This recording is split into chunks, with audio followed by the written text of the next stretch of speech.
Pastef demal boppam loolu nga waxoon seen conférence de presse bi. mais xëy na yeggoo ci sax ne Ousmane Sonko jiite liste bi mais lan moo tax ngeen def lu mel noonu Pastef demal boppam. non àggoon naa sax ni dañuy demal suñu bopp te Ousmane Sonko moo war nekk tête de liste dafa am ñaari raison la première est que les militants ont toujours souhaité et ont toujours demandé peut-être ils éprouvaient le besoin que dans une coalition c'est nous qui portions le plus grand fardeau et c'est nous qui laissions des primes au point où les militants voulaient que ñun ñu xool lu ñu tollool à tort ou à raison ñoom si seen natt mooy ñi ñuy coaliser ils ne nous apportaient pas grand-chose. seen xalaat la nag je ne suis même pas sûr que c'est vrai mais seen xalaat la. Ensuite on veut démontrer quelque chose dafa am benn moment boo xam ne on dit qu'au Sénégal personne ne peut aller aux élections seul un parti il faut toujours être en coalition mais pourquoi ñun parti nous sentons très fort. Le peuple nous aime est avec nous au point où on peut aller avec nous-mêmes. Est-ce que du risque. Quel risque il y a justement. Risque benn parti politique non toute élection a un risque. Deuxièmement. Oui. La coalition bi fi nekk s'appelle la coalition Diomaye président ils ont fait leur job ils ont élu le président Diomaye le président Diomaye est en train de gouverner avec eux parce que ñii ils sont ministres ñii ils sont DG ñii ils sont PCA ñii di xaar nomination. Donc avec tout le respect que j'ai pour eux fal nañu Diomaye ànd ak moom di gouverner ça pose aucun problème on va aux législatives d'abord la grande raison mooy en une semaine teg fi coalition def investiture bëgg déposer ko ce serait très difficile. li gënoon yomb ci ñun mooy aller ci sunu bannière d'une pierre deux coups satisfaire d'une part les militants et d'autre part ne pas dire que nous y allons seuls nous ne sommes pas allés seuls nous sommes allés sous notre bannière mais nous avons ouvert notre liste à un des membres de la coalition par le biais du conseil des leaders là de la conférence des leaders par le biais de la conférence des leaders ils nous ont donné quelques noms qu'on a intégrés dans notre liste. Donc on n'est pas allé seul on est allé sous notre bannière. mais dañ dégg ne demal suñu bopp yéen a ko njëkk a xamle ay mouvement mag yi Pastef doomu daar yi ci PES yéen a ko yàgg di waxtaanee di ko def rumeur. parce que mujj nañ ko officialiser. mais dañu bëgg xam lu ñuy peese. ñun duñuy parti nga xam ne toujours dañuy daw làqu ci gannaaw nit dañu bëgg xam Pastef lan lay peser. d'accord loolu ngeen parce que Pastef et ses sympathisants lan la ñuy peser. est-ce que loolu ngeen wax alliés yi da ngeen di alliés. non alliés alors on leur a dit la vérité. La vérité est que def fi coalition xaju fi créer beneen coalition xaju fi. toog def ni xaju fi nous allons sous notre bannière léegi donnez-nous quelques éléments qu'on pourrait insérer dans notre liste. On y a inséré quelques éléments le reste ñun on a fait nos investitures. Et ensemble inchallah on va gagner on va avoir une majorité totale et absolue. danañ ci ñëw. ba tey kon mbokk yi dañuy continuer rek ci dimanche la dimanche si suñu naataango Fadilou Keita nekk patron de la caisse de dépôt et consignation jëlaat na yeneen accusation laa ko mën a waxee parce que nee na Macky Sall dañ ko imputer un carnet financier la def li mu def doy na waar ci mim réew mais dem na ba plus loin que cela bu tudd Ahmed Khalifa Niass Samuel Sarr est-ce que loolu it tamit c'est pas trop. xam nga boo bëggee analyser une wax. waaw da ngay xool ki wax. Fadilou Keita moo wax. très bien Fadilou dafa nekk xale boo xam ni loxoom set na. du fen. du sàcc du lekk lu lewul. ñu jox ko loo xam daf ko xam. Fadilou jëlewuñ ko sa àll ba dénk ko loo xam da ci jàng yore déglu lu baax li may wax. maa ngi déglu lu baax. Fadilou jëlewuñ ko sa àll ba. bëgg lu ko neex wala lu neex ndeyam bañ jox ko loo xam ne daf fay jàng nu nu yore dafa jàng fa jàng jote am xam-xam nekkoon ci benn structure di fa liggéey ba am fa poste directeur yàgg fa xam na muy doxee soxla jot pour ñu xool ku ñu koy jox ñu jël ko teg ci loxoom muy wax li muy wax xam na ko bu baax a baax Fadilou li mu wax xam na ko. waaye toog ni damay weddeek ay damay kërëb taxul ñuy wax li mu wax teg na ko fu woon nan dem ba ci kanam ñu xool. mais le plus grave c'est qu'il a été plus arrogant que ça en disant publiquement face caméra que tous ces rapports là il a vu sous le coude et que certains rapports il ne publierait pas risquent d'embrasser le pays. Ce n'est pas lui qui le dit, c'est le président de la République. Président Macky Sall. C'est le président Macky Sall lui-même qui l'a dit. wax na maa jël yenn certains dossiers ci coude. Alors il n'a fait que répéter ce que le président avait dit. Maintenant dossier yi mu tegoon ci coude. L'expression découdé nañ ko. Maintenant xam nañ lan la. gis nañu surtout Ahmed Khalifa Niass. tontu na ko. même du maag moom maag wax na wax sax wax waa juróom bu jigéen. wax na ci kàddu yu il a été très insolent. waaw Ahmed Khalifa Niass. est-ce que tamit loolu jar na ko. xam nga le problème qui se pose. nee na na publier rapport bi muy wax na ko publier. non du ko publier mënu ko. défier na ko. non Ahmed Khalifa Niass mu ne fekkee li muy wax dëgg la na ko publier. non xam nga dëgg. il joue avec les mots. Il n'est pas plus intelligent que nous. Il n'est pas plus intelligent que nous. Il sait bien que ni Fadilou ne peut pas publier les rapports. Ah pourquoi? Non, Khalil ne peut pas publier ses rapports. Oh, mais pourquoi bon mu wax ko? Mais daf ko xam li ci nekk ci biir. Mais est-ce que non attendez. Fadilou n'a pas qualité à publier les rapports. Ouais, mais pourquoi mu wax ko? Ahmed Khalifa Niass day jaay mbong ñoo ko gën a mbong. Ahmed Khalifa Niass. ku ko mas a tudd. mbaa nga wax ka dara li muy jëkk xalaat mooy porter la plainte. Pourquoi il n'a pas passé à porter plainte pour diffamation?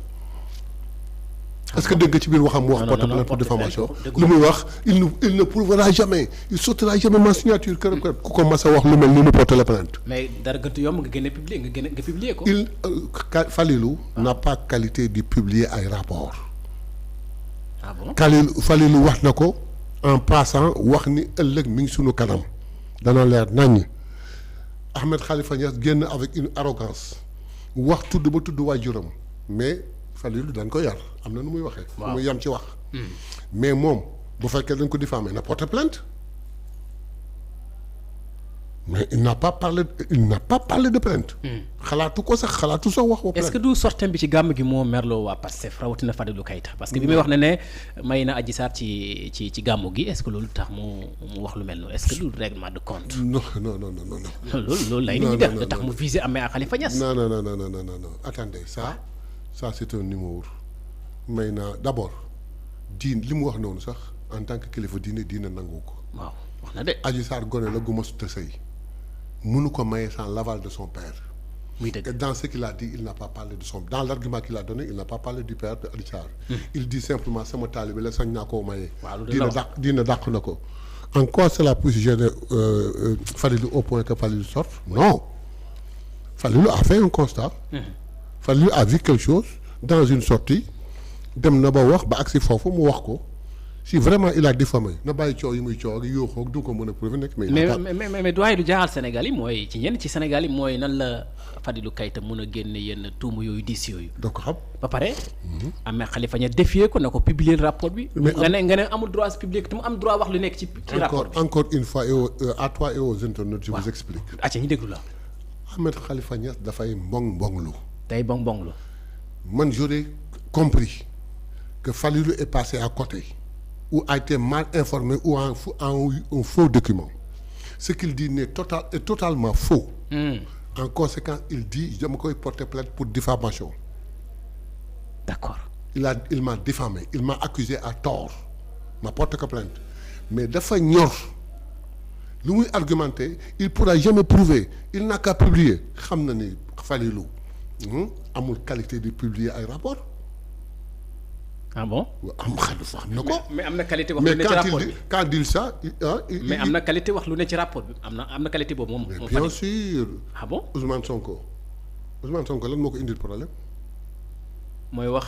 quand il a vu ce qu'il y avait dans le rapport. waaw alors qu'il n'avait aucune responsabilité. Il a dit que Mame Mbaye Niang a été épinglé. Mame Mbaye Niang ñëw porter ko plainte pour diffamation pourquoi parce que xam na ni. le rapport n'était pas public. mais le rapport était dans l'internet. mais justement léegi bu ko génne woon. ñu jàpp ko pour recel de documents administratifs. Il a préféré te bu boobaa day tëdd ferme. Il a préféré ne pas le faire mais il l'a dit ce n'est qu'après maintenant aujourd'hui qu'il est dans les kii qu'on a déclenché le rapport est sur sa table. Donc fallait le wax ce qu'il y a dans un rapport mais le problème est que ce qu'il dit soit vrai. Est-ce qu'il y aura des poursuites par rapport à ces déclarations contre Samuel Sarr et Ahmed Khalifa Niass? Si il y a eu ces malversations mais il y aura. Ah bien sûr am na ay malversations d'après Fadilou Keita lu wax. Non revenons à la sortie du premier ministre accompagné de ses ministres. Oui. Qu'est-ce que le ministre de la Justice a dit? Il y aura des poursuites. Laissons leur présomption d'innocence. waaw mais képp koo xam ne tax nga ci malversation bu mu mën doon di nga ñëw devant la justice et di nga wax sa kii am nga dëgg ñibbil ñu honoré la. sargal la tatagal la. amuloo raison li nga seq di nga ko yàbbi. classé ko foofu donc fallait li mu wax ils seront poursuivis su ñu amee argument baax na su ñu amul argument ils vont rembourser jusqu'au dernier sou. d'accord ñu demaat ci beneen point bi gis nañ ne faux compte public. Bougane Gueye exige la démission du ministre des finances Cheikh Diba comme am yow daal faux compte te moom il était comptable moom Cheikh Diba bokk na ci régime président Macky Sall jiitoon fa sax di ñuy wax directeur de la yore programmation bi bokk ci équipe bi fi jógee. équipe bi nga xamante ni yéen wax ngeen ne dëgg yàlla ñoo yàq réew mi. je vais emprunter une phrase de docteur Abdourahmane Diouf. acca ma déglu la. ici à 2A TV. oui vous avez un directeur de programme. oui. il va programmer une émission entre vous et moi. oui. les conneries que nous dirons ici mag ak yow su fekkoon dem nañu ba jaxasoo wala ñu xeex wala ñu dem ba yow mënuma poser question bu baax man mënuma tontu bu baax en quoi il est responsable. tout ce qu'il pouvait faire c'est planifier ordonner et mettre une place à l'émission Elmak votre émission avec votre invité Mayabé se déroule là de 17h à telle heure. jël techniciens yi prenez toutes vos dispositions defal lii techniciens yi taxaw. soo fi ñëwee yow sulli fi loo xam ni sa yoon newu ci wax fi ba wax lu lay toppee moom lu ci yoonam il n'a été que le directeur de la programmation budgétaire il ne fait que programmer. l'affaire c'est pas le programmeur c'est les exécutants. mais dama gis ne yéen c'est que Diop kii. Bougane. oui. dañ koy briefer soit amul capacité comprendre li ñu koy wax wala boog ñi koy wax seen wax leerul au point mënu ko comprendre de deux choses l'une ki koy wax noonu na ko gën a may xel. mu comprendre li ñu koy wax wala boog Bougane mu noppi te xam ni niveau am àggul ci comprendre yenn choses. xëy na dafa sukkandiku ci le but wala l'objectif les missions spécifiques du directeur général du budget maanaam directeur de la programmation budgétaire sous l'autorité du directeur général du budget. avait pour mission l'élaboration de la stratégie pluralité de gestion des finances publiques, l'élaboration des projets de loi relatifs à la répartition des ressources et des charges de l'État, le contrôle de la conformité des documents budgétaires de l'État avec les principes et normes de gestion bu fekkee y a des faux de compte public. Très bien. y a tu as donné la définition sinon de loolu. de la direction de programmation du budget. oui. est-ce que xam nga ni Cheikh Diba quand il était là-bas am na certains faits yoo xam ne dañ koy jéggi wax ak son adjoint. ah bon.